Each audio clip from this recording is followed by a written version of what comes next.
歡迎大家嚟到 Dinner to 4月份雙子座嘅感情占卜。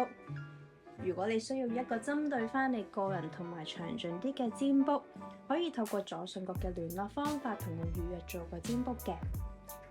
咁我而家就開始講下雙子座4月份嘅感情運勢會係點樣啦。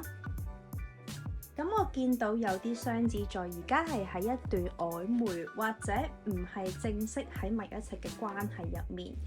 咁呢一段關係對你嚟講呢，其實係幾折磨㗎，因為你係真心中意對方，你會覺得對方好吸引，但係你又會清楚知道佢呢就未必想同你發展一段正式嘅關係。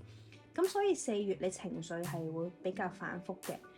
當你同佢一齊嘅時候呢，係好開心，好有戀愛嘅感覺。咁我見到對方係幾有活力，可以俾到好多新鮮感你。咁甚至係你哋嘅相處啊，或者係性關係咧，性嗰方面都係幾夾幾開心，令到你好容易就沉咗落去啊。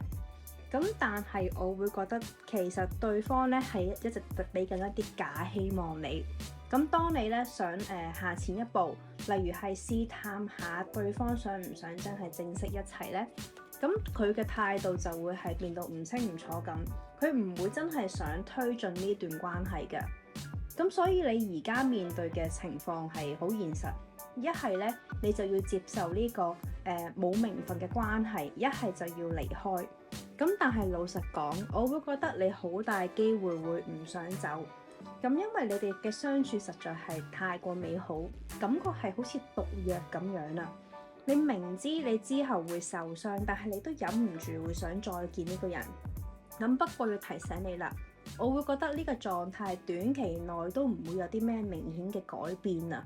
你好難等到對方突然間想認真，咁所以4月你真係要特別留意自己嘅心理狀態，唔好因為對方而令到自己長期喺一個消耗同埋不安入面啊！